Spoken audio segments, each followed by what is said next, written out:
જય ગૌ માતા, જય ગોપાલ. પારોલ જેવદિયા ટ્રસ્ટ તો આજે 29 તારીખ ગુરુવારની રાત 9 થી 11:30 સેવા કરતા પારોલ જેવદિયા ટ્રસ્ટના ગૌસેવકો તો અમારે આ એક પાંજરાપોળ છે, કોઈ પ્રાઇવેટ ગૌશાળા નથી. તો અમારે આ બીમાર અનાજ નિરાધાર ગાય માતાને અમારે જયભાઈ વરિયાઓ ફરસાણ એના તરફથી આજ ઘાસચારો આ બીમાર ગાય માતાને ખવડાવવામાં આવ્યો છે. તો જોવો જયભાઈ, આ બિચારા આનું કોણ હે? માણાના તો બધાય છે, પણ જયભાઈ ખરેખર તમે આજે જે આ આપણે તો ગાય માતા છે પણ એક આ મૂંગો જીવ ગણાય, બરાબર? આ કોને કહે હે?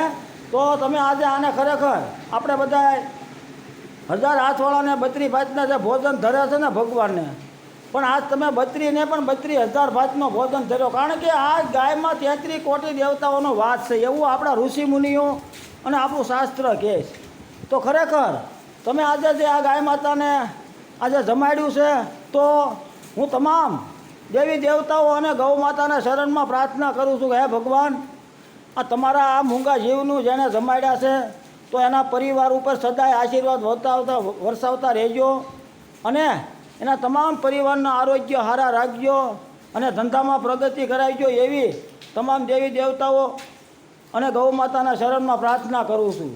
અને ભાઈ, આ તમારું કરેલું ખરેખર ક્યાંય નહીં જાય, કારણ કે ભાગવદ્ ગીતામાં ભગવાન કૃષ્ણ ચોખ્ખું કહી ગયા, તમે જેવું વાવશો એવું લણશો.